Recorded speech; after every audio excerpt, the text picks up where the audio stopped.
ঈদের দিন প্রতিবারের মতো এবার বাসায় মার হাতের রান্নাটা খাওয়া হয় নাই। কারণ হচ্ছে ঈদের আগের দিন নানা বাড়িতে গেছিলাম, ওখান থেকে খালামণি বাসায়। বিকাল পর্যন্ত ওই দিকেই ছিলাম আর কি। এজন্য ঈদের পরের দিন মা আমার পছন্দের রোস্ট, গরুর মাংস আর পোলাও রান্না করে।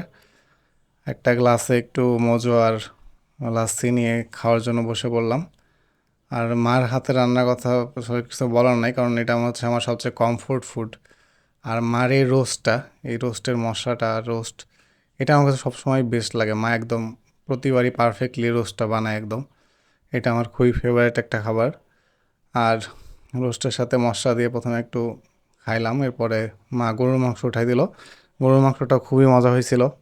গরুর মাংস হচ্ছে মা খুবই নর্মালভাবে রান্না করে, এটা কোনো স্পেশাল রেসিপি না এমন না, বাট এটা খুব খাইতে খুব ভাল লাগে, খুব কমফোর্টেবল লাগে। এরপর আরেকটা রোস্ট নিয়ে নিলাম, লজ্জা করি নেই, নিজের বাসা মনে করে খাইতেছিলাম আর কি। পরে মনে পড়লো নিজেরই তো বাসা। যাই হোক, খাওয়া দাওয়া কমপ্লিট করে একটু সেমাই খাইলাম, আমার আপু রান্না করছিল। তো যারা বাসায় আছেন বাসার খাবার খান, মিস করেন না, কারণ এটা খুবই লিমিটেড।